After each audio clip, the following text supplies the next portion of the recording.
What if the biggest blind spot holding back today's leaders isn't a technical skill or strategic thinking or even emotional intelligence, but their inability to navigate cultural differences? In a world where teams span continents, clients come from dozens of countries, continents, cultures, and a single misunderstood gesture can derail $1 million deal. Cultural competence isn't just a nice to have. It's the difference between leaders who thrive globally and those who fail spectacularly without understanding why. Today, I'm talking with Maria Angela Calmet, CEO and founder of Allopoli, an international best-selling author of LIDERESA, and someone who has worked across 5 continents building leaders who can actually navigate our complex multicultural world.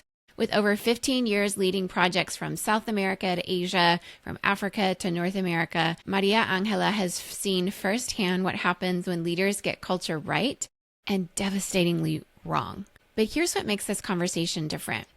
Maria Angela isn't just teaching cultural awareness. She's showing us how to move from understanding our differences to actually integrating cultural competence into every decision we make, every team we build, every market we enter. And for women leaders, especially in Latin America, she's created a proven framework that's already changing careers and breaking down those barriers. Whether you're leading a global team from your home office, navigating international partnerships, or simply working with colleagues whose backgrounds differ from yours, this conversation will change how you see leadership itself. This is a conversation every global leader needs to hear. Let's dive in. Hi, Maria. A very warm welcome to our audience here at A World of Difference podcast. It's so exciting to see you today. How are you? Hi, Lori. I'm very excited too. Thank you for having me. It's going to be fun. We've already enjoyed being together in person here in the Bay Area a few times, including having coffee here where I live in the South Bay and seeing each other at How Women Lead events, How Women Invest. And it's really exciting to get to have this conversation. We first met at our Get On Board Week in Palo Alto for helping women get on corporate boards at that event. And I just had the conversation with you where we immediately connected on cross-cultural, intercultural, as it intersects with business and the academia aspect of it all. And so I'm really excited because this audience is going to absolutely love everything you have to say today. So I'm really looking forward to getting into it. But let's first start off. Give us a little bit about maybe some of the experiences that have formed you and shaped you as a person. So what are the cultures that have formed you? And how do you sort of identify when people ask you? You don't have to say where you're from because that's a hard question for a lot of people. But yeah, what are the cultures and places that have formed you? So there's 3 main cultures that have really formed me. One is Peru, the Peruvian culture, the Netherlands, the Dutch culture, and then the States, so the American culture.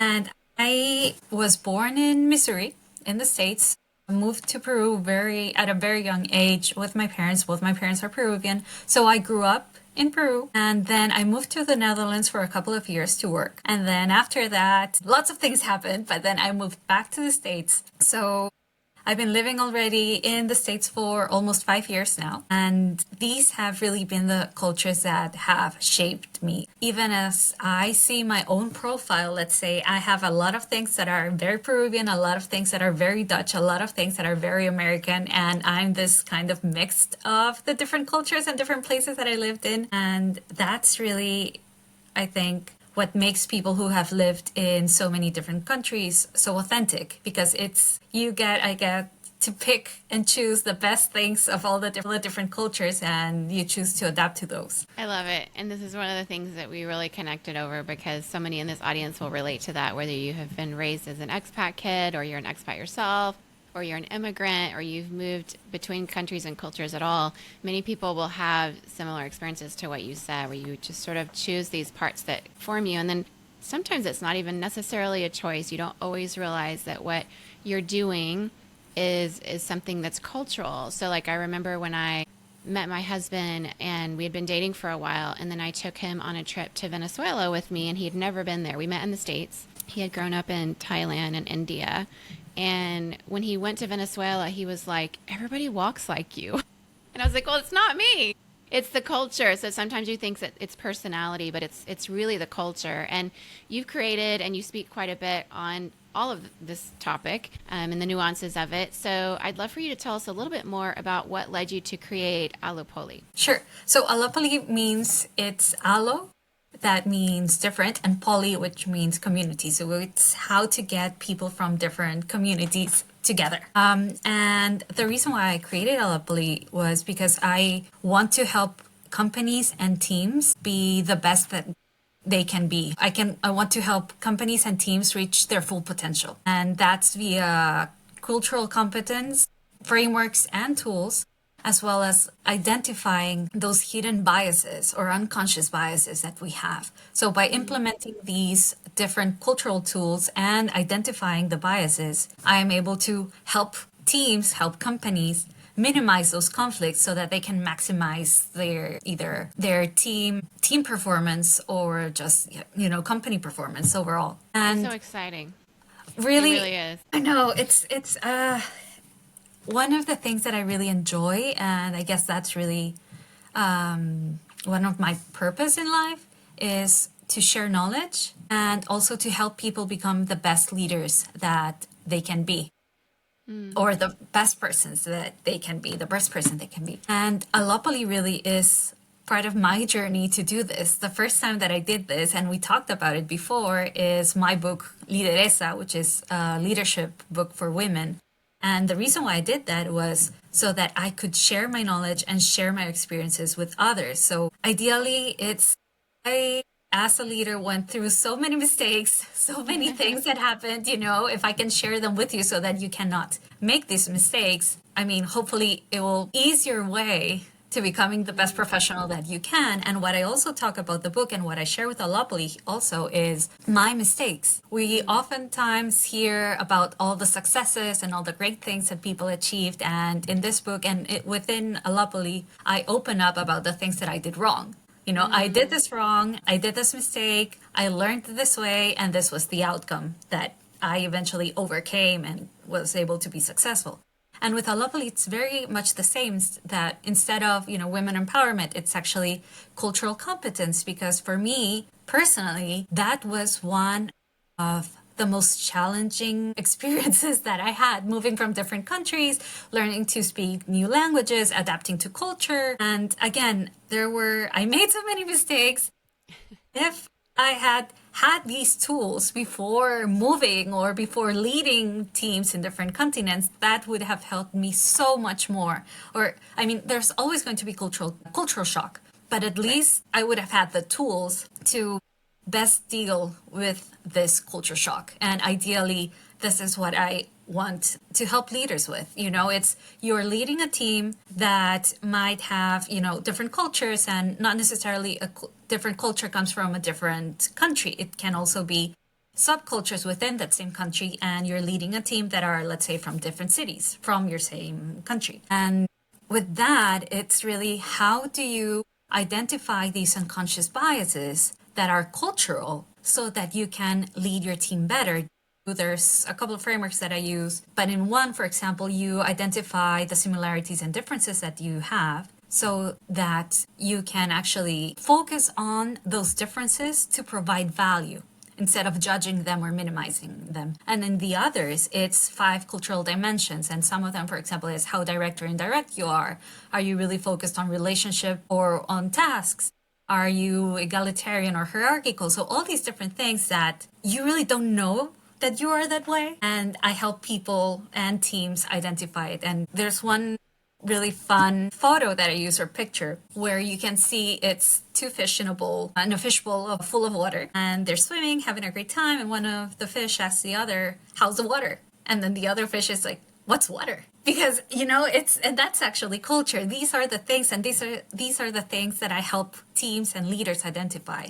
What are these things that are so natural to them or so hidden that they actually aren't aware? Like the fish that's it's swimming in water all the time, but it's not really aware that water exists, what's water. Yeah, it's such a powerful metaphor.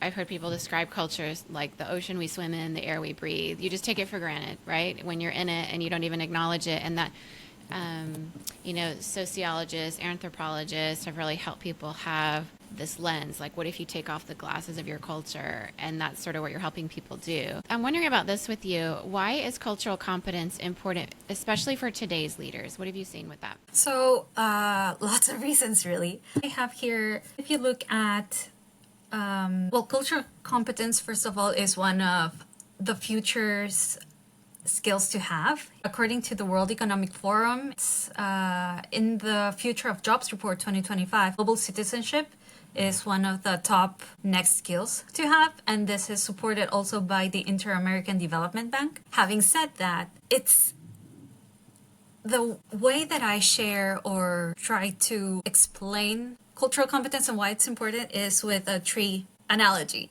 And this tree analogy actually comes from a Aperian. And it's, imagine two separate trees, and you can see those trees, you can see the trunks, you can see the leaves, you can see the flowers. In one tree, you have flowers, let's say, that are blue, you have long leaves. And in the other one, you have flowers that are red and that have short leaves. Those are the things that we can see. And in culture, those are the visible things of culture, the language that we speak, the way that we dress, the way that we behave. These are the different things that we can visualize in culture. However, all these things really stem from the roots. And the roots are really our beliefs and our assumptions, the way that we see the world, all these different things that have shaped, let's say, our flowers or our leaves or our branches. And cultural conflict really stems when we try to explain or understand the visual things, the flowers, the leaves, those branches from the other tree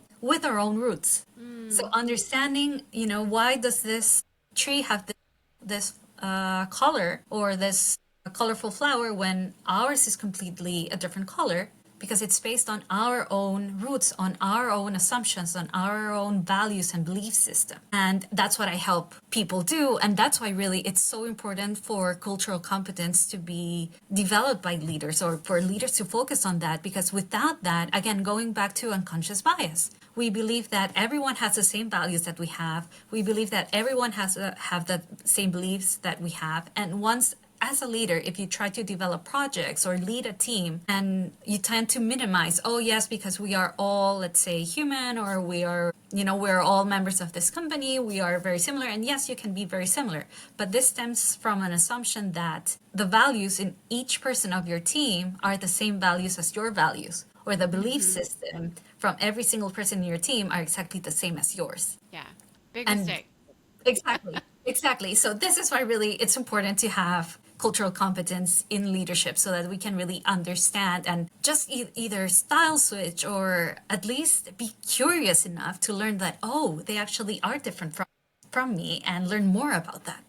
Yeah, and increasingly, we've been saying this for years now, but the world is becoming such a smaller place with how we work and these distributed teams. And not just because we're here in Silicon Valley, but this is true in Taipei and Singapore and in, Rio and everywhere. There's so many people that are working in places where they're constantly working with a team, virtually or in person, where people have different cultural values they're bringing in. And you mentioned these Hofstede's cultural dimensions. And, Erin Meyer with her culture map has really applied those to the business context specifically. It's been really helpful to a lot of people. So when you think about these competencies, maybe do you have an example of a situation maybe where there were two different worldviews showing up? Maybe it was around the way communication happens, whether it's, low context or high context, or maybe it's time orientation, or maybe it was something around how decisions get made. Was it more consensus based, or was it more, the boss makes a decision, everybody gets in line and nobody questions? Do you have any examples of where you've seen that really clash? So many. I'm trying to pick some. One that, I've been involved in decision-making scenarios where it's very egalitarian and also very hierarchical. In the egalitarian, it was amazing because you would be sitting next to a CEO, and it really didn't matter if that person was an intern, that person was going to be heard. The decision ultimately laid within the CEO, but that person really, she or he had a voice and could speak to them. Hierarchical, it's just the management team that speaks, or managers or heads of department, and really the interns or the assistants or the entry level people, they really don't speak up that much. It's more allowing the managers to speak up or make the decisions. So with that, it's really interesting to see how decisions are made in different cultures and to respect that and understand that. However, for me, I guess the most interesting aha moment, let's say, about culture was I was working at a multinational company. I was leading the sustainability projects in Africa. That company at the time was building a new factory in Egypt. So I was talking to the person in charge of that project in Egypt, and he asked me if I knew the engineer that was in charge of building the factory. And I actually knew him. He was a friend of mine in the Netherlands. I knew his family, I knew his daughter, I knew his wife. And he asked me, well, how is he? And I said, well, he's a great engineer. He's already built all these different factories for the company around the world. So he was really an amazing engineer. And then he asked me, well, but how is he as a person? And I just stopped because I really didn't understand. Why are you asking me? Why is he as a person? How is he as a person? When you should be really, at least in my mind, you should be focusing on, does this person know how to effectively or efficiently build a factory? Is this person going to be able to build this factory within the allotted frame of time and within the resources? Not really if it's a good person. It's obviously important, but that wouldn't have been my first question to ask about that person, right? And he said no, because if he's not let's say a good husband or a good colleague or a good father, then how can I trust that he's going to be good in this job? How is he going to be trustworthy? And that for me was the aha moment. This is really how culture sometimes focus on relationship building rather than task. I myself am a bit in between, but it's really important. And for cultures that really focus on relationship building, you need that trust. It doesn't matter if you are the best at your job or the best at what you're doing. If there's no trust, nothing's going to happen. And the project probably, it's not going to happen really. And well, when you are task-based, you can actually get people from all over the world online and just get them to do a project, and they really don't care who's working on the other side of the screen. They'll be able to just tackle the problem. And it was this moment where, oh my God, this is really someone whose way of thinking is very different from mine, and this is amazing. It sparked that curiosity. It's like, oh my God, I didn't know that people could think this way. So yeah, lots of examples. It's so incredible. And I think, this is why I truly believe this cultural competency, the global mindset, has been acknowledged as such a key leadership core competency in the future of work, because the more we interact across cultures, the more we need that curiosity instead of a judgment about how the culture is showing up in the workplace. And the more we can hear from each other and do our work better and be better leaders, like what you said you wrote your book about, sometimes it's just a matter of that knowledge. This culture operates this way, and then you don't have to operate that way, but what you do need to do in a global workforce is understand and be curious about why people are showing up this way. And maybe you'll have something that adds to your leadership and you'll want to adopt too, because it's something you never considered. As we think about these competencies, though, what other key competencies do you consider are important for leaders? For leaders especially, there's 4 things that I consider that are most important, and it's effective communication, developing talent, visualizing the impact, and think solutions. These are really the things that I focus more in my book. And it's, again, effective communication, not just the dimensions that we're looking at, or direct, indirect, or high context, low context culture, but it's really understanding who your target audience is and adapting the way that you communicate to them. In my experience, you can, if you are in a town hall meeting, the way that you are going to present the information has to be very, very different than if you are, let's say, presenting to the management team. Very, very different audience. You might even be talking about the same thing or presenting the same thing, but the way that you deliver the information has to be very different. Then with, let's say, developing talent is, how do you focus on developing the people that are around you?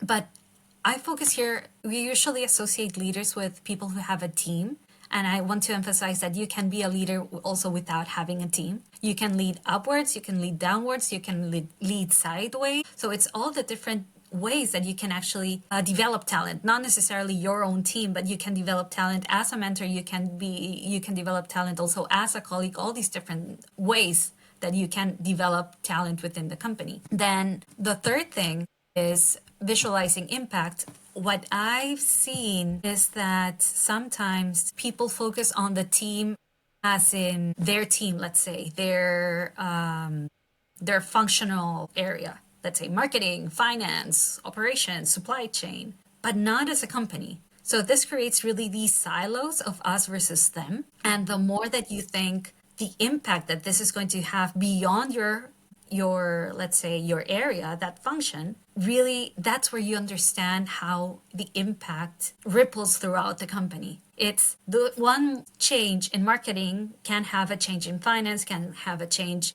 in supply chain, can have a change in operations. It's visualizing really that impact, minimizing the silo mentality, the us versus them mentality, and really understanding that the company is your team. And whatever that you do, how does it really impact all the other different areas or all the other jobs when you're presenting a new idea or when you want to change something? And the last one, it's think about solutions. And this is not to say that you just have to, provide solutions and never provide problems or ask for advice. No, not at all. But it's, let's say, if there's a challenge, try to come up with some solutions and talk about those. As a leader, one of the things that I worked a lot with my team was, if there's a challenge, what do you think is the best way to go forward? What is the best solution to do? And not just expect me to know that, And what usually works is, hey, I thought about 3 different solutions. I think that the best way to go with was solution A. What do you think? But it's, of course, if there are problems, really bring them up, because that's what supervisors are there for, right? Yeah. It's to help you out. But and if you really want to lead a team, and then because afterwards you are going to be in that position where you have to come up with solutions as well, or at least decide which one is the best solution to select given all the resources and all the information that you have at that time. So that's really the challenge. And focus on that. It's try to focus on the solutions or provide more solutions whenever you are facing a challenge, instead of just ask or waiting for someone to offer you or to provide you with that solution. That's really good. I like that, because it allows this exchange of perspectives, which is, what we really love here about bringing guests on and learning from each of your perspectives. And I think that, when we have these different cultures that have formed us, then the perspectives are broad within one person, even like you. And so, you mentioned you have this book, LIDERESA, and you created this framework specifically for women in Latin America. We have a lot of Latinas here as well in this part of California. What are some of the unique cultural dynamics you think that women leaders face in Latin America specifically, compared to maybe other regions where you've worked across all these different continents? So first and foremost, I think it's role models. And even as I was doing the research for my book, I could see lots of role models in Europe or in the States, lots of, literature written about this, but not so much in Latin America. I'm happy to say that it's improved since I wrote the book, which was almost 4 years ago, I think. But that was one of the main things, right? It's most of my role models back then were men. I had the privilege of having some role models and some mentors who were women, but most of them were men. And I think that in Latin America, this is something that's improving, but we still have a long way to go. And then there's one thing also that Latin America still has somewhat of a chauvinistic culture. Mm-hmm. So, and again, going back to unconscious bias, there are a lot of things that people still believe that should be done by men or that should be done by women. And it's very challenging to really tackle and change the paradigm, because and according to some of those countries, that way of seeing the world in this chauvinistic way, it's actually a public policy problem. So it goes way beyond companies, it goes way beyond NGOs, way beyond the government. It's culture. So that's also something that I brought to light in the book. I love that you bring that out. So certainly there's nuance all around Latin America and how that shows up, right? Because it's a ton of countries. We're not, you can't say it's all the same from Argentina to Mexico and everything in between. I was recently in Mexico and I was staying in a hotel, and I was speaking with one of the cleaner ladies. She was on the elevator with me, and was just asking her perspective. There had been the party for the Mexican Revolution where they got on the plaza and they were singing, and it was really beautiful and so much fun. And then the next morning, in the same spot in front of this teatro in Guanajuato, they were protesting the government. And it's a woman president, Claudia Sheinbaum, who recently was even assaulted sexually, like her chest was grabbed, right? And so she's speaking out about that. And so you're seeing, wow, even a woman president is still having to deal with these kind of power dynamics and public shaming and assaults of women, even in a public space. And she, as she's spoken about it, not only is she pressing charges, but she's saying this happened to all women, which so I was asking this woman her perspective on all that, and she just said it's very patriarchal here, even in this hotel where she was working. She's like, there's just a lot of machismo and what it means to be a woman here. There's a lot of ways we're seen, even with a woman president, and we can't expect a woman president to change a history and a system that was built by men for all these years. It's going to take several presidencies. This is not like a one-person thing. She can do these small changes, but changing an entire system and history of a large nation like Mexico and changing all of the work environments in addition to the political environment is more than one person could possibly do, especially when it's, been so entrenched for so long. And so what is your perspective on that when people are trying to bring change as women leaders, maybe in Latin America specifically? I think that we are in the moment to try to do this and to actually lead change. And again, we're talking about a culture that's been there for hundreds of years. So it's not probably that we are going to see some changes during our lifetime, but most of the big changes, they will come after we die already, for, let's say, our grandkids or great grandkids. That's when the change is really going to be there. But at the same time, it's up to us really to start doing those building blocks. There were a lot of women who started doing this. And I even say, as an example, let's say I have a lot of people that I know who are, let's say, 60 and older. And when they were growing up, their mothers didn't have the right to vote. Yeah. So you really need to remember that, change takes time. And now it's something that we all take for granted.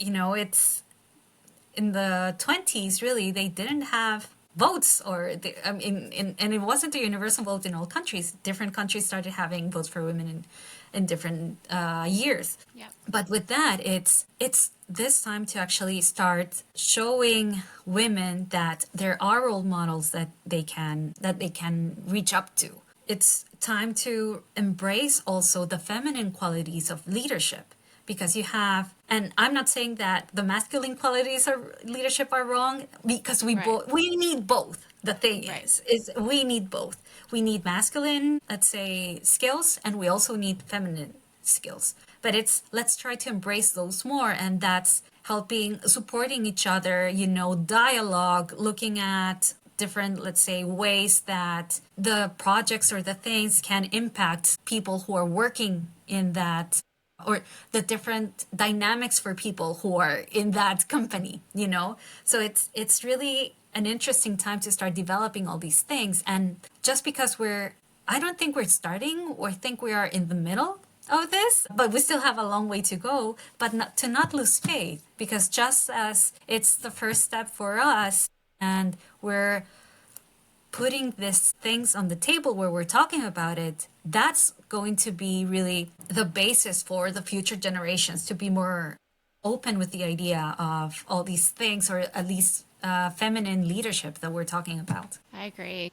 It's, when you think about the long history, it also helps us look into the future. And so, in the United States, it was 1920 that women got the right to vote. And, that was my grandmother's generation. And then in Mexico, it was in the 50s, a little bit later than some of the other places. But all that to say, it's very recent.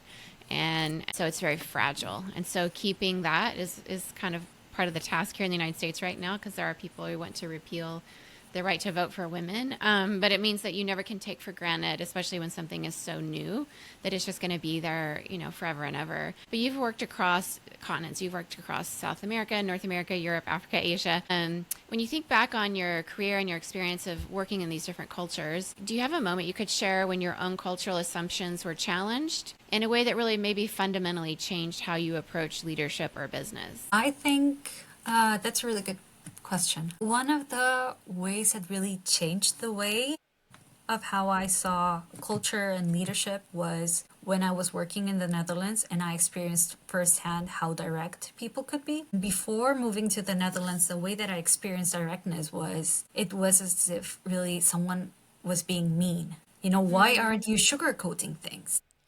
And then, it's like, why do you have to be there? And do you want to see me cry? Why would you be that? Why would you say things like that? And then after being in the Netherlands and experiencing how direct culture is there, it was mind-blowing to understand that it really, one, it has nothing to do with me personally. Two, it has nothing to do with the other person as well. It's the idea behind being direct is if I'm not direct with you, then you're going to miss out on an opportunity to learn and to grow. So why would I sugarcoat it? Because if I sugarcoat it, then you're not going to get the message. You're not going to get the idea. And if you don't get the idea or the message, then how is it that you're going to really strive to make it better or to change?